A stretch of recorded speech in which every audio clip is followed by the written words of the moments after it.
morning, Japan. I'm Caden Holder.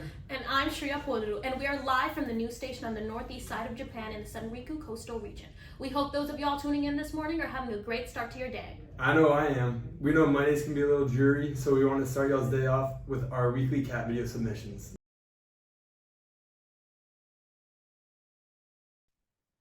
Look at that cat. Wow, so cute.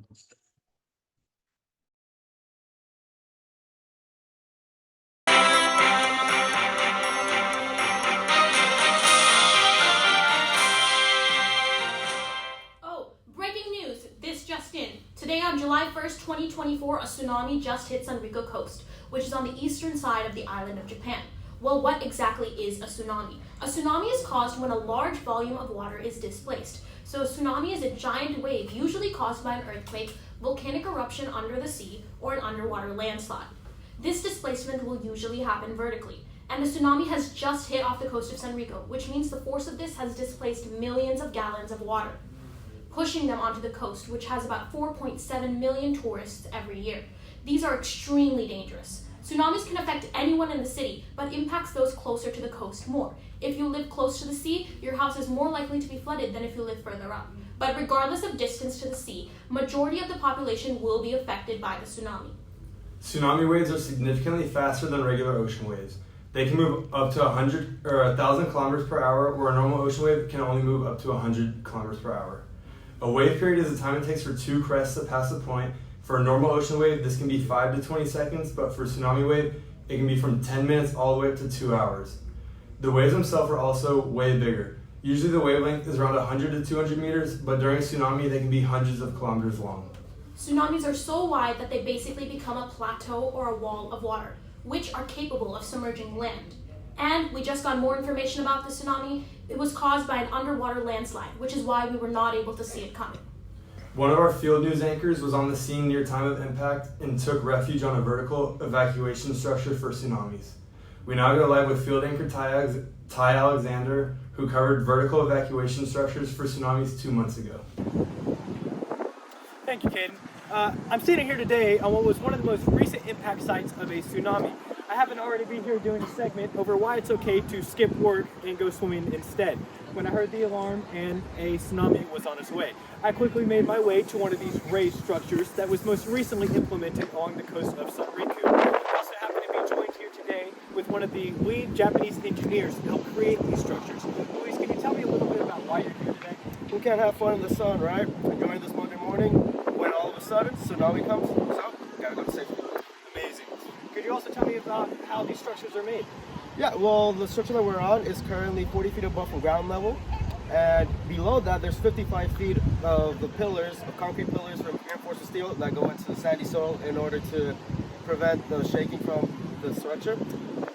We also ensure that there's around 10 feet of clearance between the sea level to the ground level, so we're safe and dry. Also, we make sure, we estimate the cost for all of the structures around here around $300 million. Wow, it sure sounds like a lot goes into the creation of these structures. To get a little bit more detail, we're going to go ahead and switch over to Paul, our lead map and design expert here at Good Morning Japan. Paul, can you tell us a little bit about how these structures look, or what these structures look like, and where they're located along the coast? Hey guys, your evacuation specialist Paul here. Let me show you folks what we're looking at the Sanriku coastal region of Japan. Now mapped out here with these red dots are the evacuation structures built for the tsunamis that will help residents and individuals who are along the coast get out of harm's way. Now the idea here is to get to these structures, and they're there within 15 to 10 minutes of walking distance. And these structures here are all along the coast, so it makes it easy for residents and individuals who are near the beach to walk on over to them or run to. And here's a picture of one of these structures here that Luis was talking about. Now they are about 40 to 50 feet high. Some of these structures have stairs and ramp accesses. It can hold about 480 people to 500 people per structure. And as we look at one of the more advanced structures here on our next slide, it shows that we do have a ramp access and stair access to to accommodate individuals who are handicapped or less active and a little bit slower. So that way we have wide access points for people to get up to the top very easily. And these structures, like I mentioned, are all positioned along the coast here of Japan. So that way we can get individuals to them within about 10 to 15 minutes of walking distance. Let's go back to you, Ty, and I know you are on location on one of these structures.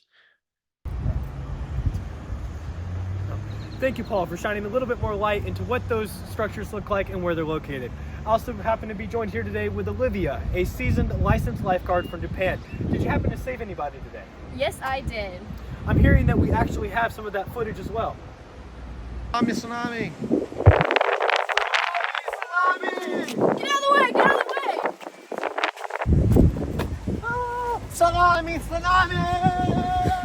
Olivia, can you tell me a little bit about yourself? Yes, I am a certified lifeguard. I have been serving my country for 15 years. I've witnessed many tsunamis in my time. I was but a rookie lifeguard back in 2011 when a massive tsunami hit, killing over 20,000 people. Wow, sure sounds like there were a lot of casualties in 2011. Can you tell me a little bit about that?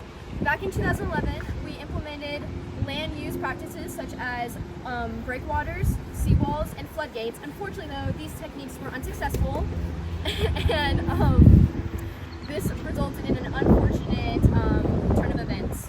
Wow, sure sounds like there were a lot of failed mitigation strategies. Can you tell me about that? Well, thankfully, today we have these tsunami structures that made it have us have less casualties on the beach today. Due to the easy access that these structures give us, I was able to bring everyone to safety quickly and efficiently. Wow, thank goodness for these structures. It sure sounds like we have a lot of interesting people on the beach today at Sanriku. I'm going to go ahead and hand it back to y'all at Good Morning Japan. It's been Ty. A pleasure. Wow, Ty. Well, it's a wave of relief that you and those present on the beach are okay. This mitigation technique seems perfect because it was able to protect this coastal community from a tsunami. While there may have been an initial cost, the lives saved today make it worth it. Thank you all for tuning in. Have a wonderful day. Make sure to tune in tomorrow morning to get more updates on breaking news like this. Now let's get back to our regularly scheduled cat videos.